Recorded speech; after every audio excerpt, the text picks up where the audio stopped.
You had a nice upbringing, get chauffeur driven to school. Tapi lagu, marah-marah semua, aku dipukul kat rumah. Tapi chauffeur driven kat sekolah, makan, balak. Tak ada macam tu kan?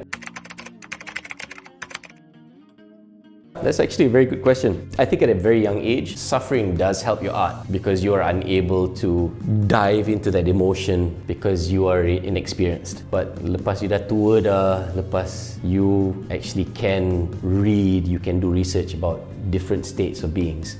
Because once you're older, you can get into different states. So you don't really need to be in that state to extract that emotion. So when you're younger, you kind of need to be in a specific state to get that rawness. But when you're older, you don't need to be in that state to extract the state because you are more mature and you get to extract things intellectually in some ways because it's either your feet, your heart, it's your heart or your brain. Those are the two states, right?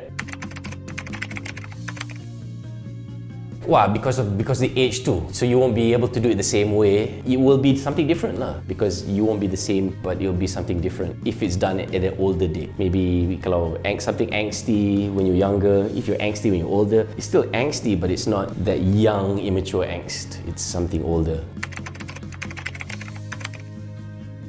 Oh, tak boleh lah. Macam tu tak sustainable lah. Kalau sekali tu mungkin kalau unintentional, okay, maybe you can. But kalau you do it on a repetitive basis, then it doesn't really come from a pure, honest place. I have no idea. I'm just speculating. I'm not Taylor Swift. Maybe I feel I've suffered enough, so I have a good reservoir that I don't have a shortfall of reservoir. Dia macam boleh ni cedok satu dah boleh satu album lah, cukup lah. Ada satu reservoir of suffering, cukup lah. But can't say it's a correct way of doing it, but that's the way that I know. But it's not like I'm doing it on purpose. I suppose in that sense, you're always coming from the angle yang bad experiences kan.